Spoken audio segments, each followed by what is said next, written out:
Hey guys, welcome back to Kenneth Graham's The Wind and the Willows, Chapter 2, titled The Open Road. Now, listen carefully, because you will be answering questions at the end. And you're going to be answering them with... Oh, come on. You can do better than that. I know you guys can do better than that. You're going to be answering those questions with... That's right, complete sentences. Everybody say it. Complete sentences. Let's get started. The open road. Ratty, said the mole suddenly one bright summer morning, I want to ask a favor. The rat was sitting on the riverbank, singing a little song. He had just written it, so he was quite delighted with it. Since early morning he had been swimming in the river with his friends the ducks, and when the ducks stood on their heads, suddenly, as ducks will, he would dive down and tickle their necks, just under where their chins would be if ducks had chins. The ducks would come to the surface, spluttering, shaking their feathers at him. So now the rat sat on the riverbank in the sun, singing his song, which he called Duck's Ditty. All along the backwater, through the rushes tall, ducks are dabbling up tails all. Ducks' tails, drakes' tails, yellow feet a quiver, yellow bills all out of sight, busy in the river. Slushy green undergrowth where the fish swim, here we keep our pantry, cool and full of dim. Everyone for what he likes, we will too like to be, heads down, tails up, dabbling free. High in the blue above, hawks sail and call, we are down a-dabbling up tails all. I don't know that I think so very much of that little song, said the mole slowly. But what I wanted to ask you was, won't you take me to call on Mr. Toad? But of course! Let's get the boat out! And they were off, with Mole rowing and Rat settled at the back, rounding a bend in the river. They came in sight of a handsome old house of ancient red brick, with well-kept lawns. There's Toad Hall, said the rat. Toad is rather rich, you know, but very friendly. Not too clever, and he does tend to boast, but he's a fine fellow. Since he has given up boating, I can't wait to learn his new fad.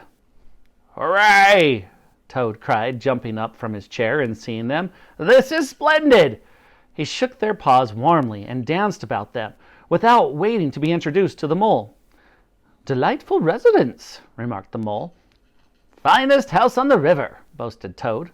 The rat nudged the mole. Toad saw him, and turned very red. There was silence. Then Toad burst out laughing. Oh, right, Ratty. That's just my way, but now you've got to help me. With your rowing, I suppose, said the rat. Oh, pooh, boating, said Toad in great disgust. Sheer waste of time, and what that is? No, I've found the real thing to do with my life. Come see. He led the way to the stable yard. There sat a shiny new gypsy wagon, brightly painted yellow. There's real life for you, cried the Toad. Life on the open road, through wilderness and towns. The whole world before you, the finest camper ever built. Planned it myself. I did. With fold-up beds, a table, and food, we'll have everything we need when we make our start this afternoon. Oh, I beg your pardon, said the rat slowly. Now, dear good old Ratty, said Toad, don't be sniffy. You know you've got to come. I'm not coming, and that's flat, said the rat. I'll stick to my river, and Mole's going to stick with me and do as I do. Aren't you, Mole? Well, of course I am, said the loyal mole. All the same, it sounds as if it might have been... Well, the rat saw what was passing in Mole's mind. Toad watched both of them closely. Come along and have some lunch, Toad said, and we'll talk it over. Of course, I don't really care.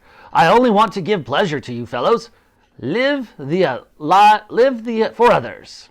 That's my motto. Live for others. During lunch, Toad was his jolly self, talking of the joys of the life on the road, and somehow the gypsy wagon adventure became a settling thing.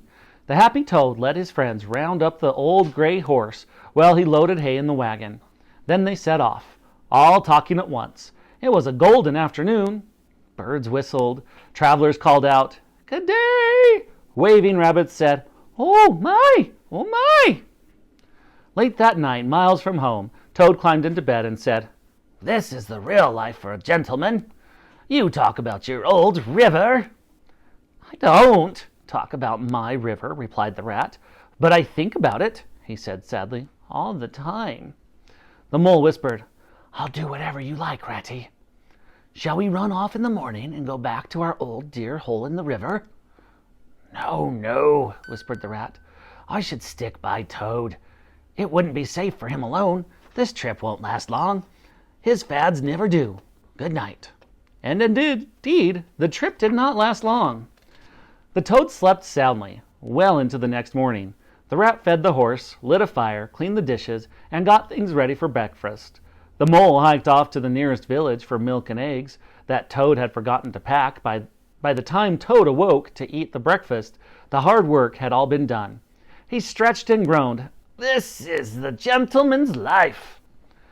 They had a pleasant ramble that day, over hills and along country lanes. That afternoon they came out on the high road, and there disaster struck. They were strolling down the road when from far behind them they heard a faint hum like the buzz of a bee. A small cloud of dust was approaching quickly. From out in the dust a toot-toot sound came out. In an instant, a blast of wind and a whirl of sound made them jump. A magnificent motor car with a driver hugging the wheel flung a blinding cloud of dust, then disappeared, a far-off bee once more. The horse reared in fright. The gypsy wagon teetered, and then that yellow wagon, their pride and joy, collapsed into the ditch, wrecked. The rat danced in the road, shaking his fists. "You villains! I'll report you, you road hogs!" But Toad just sat down in the dusty road, stared blankly and murmured, "Toot, toot." The mole managed to quiet the horse, which took some time, but the wrecked wagon was indeed a sorry sight. Panels and windows smashed, axles hopelessly bent, one wheel off. The rat hurried to help the mole end up the wagon. "Hey, Toad!" they cried. "Come help us!" Toad never answered. He sat in a trance with a happy smile on his face. His eyes were still fixed on the dusty spot ahead. "Are you coming to help us, Toad?" the rat demanded sternly. "Glorious sight," murmured Toad. "The real way to travel. The only way. Oh, toot, toot." "Oh, stop being a fool, Toad," cried the mole. "To think I never knew," Toad exclaimed. What are we to do with him?" asked the mole. "Nothing at all," replied the rat firmly. "He's got a new craze. He'll continue like this for days now in a happy dream, quite useless for anything. Come on, the wagon can't be fixed. We'll walk to town." "Well, what about Toad? We can't leave him." "Oh, bother Toad," said the rat. They had not walked far, however, before Toad caught up with them. "Now look here, Toad," said the rat. "You'll have to go to the police station to complain." "Police station?" sighed the dreamy-eyed Toad. "Me? Complain of that beautiful car? Oh, Ratty!" "I give up," the rat said to the mole. "When we get to town, we'll go straight to the railway station. With any luck, we'll join a train. That'll get us back to the river bank by tonight." Upon reaching the town, they left the horse at the stable and hired a man to recover the wrecked wagon. Eventually, a slow train landed them at a station not far from Toad Hall. Rat and Mole led a spellbound Toad to his home. Then they got into their boat and rowed down the river. That night, the rat and the mole dined within their own cozy riverside parlor. The following evening, the mole was sitting on the bank fishing when the rat came strolling along to find him. "Heard the news?" the rat asked. "Toad went up to town by an early train this morning. He's ordered a large and expensive motor car." All right, that is the end of Chapter 2. Remember, you have to answer with complete sentences. I will not give you credit for one-word answers. Complete sentences on all questions. You may want to try to restate the question in order to use a complete sentence. You restate it by using the question, and we've practiced that. Have a great rest of your day. We will see you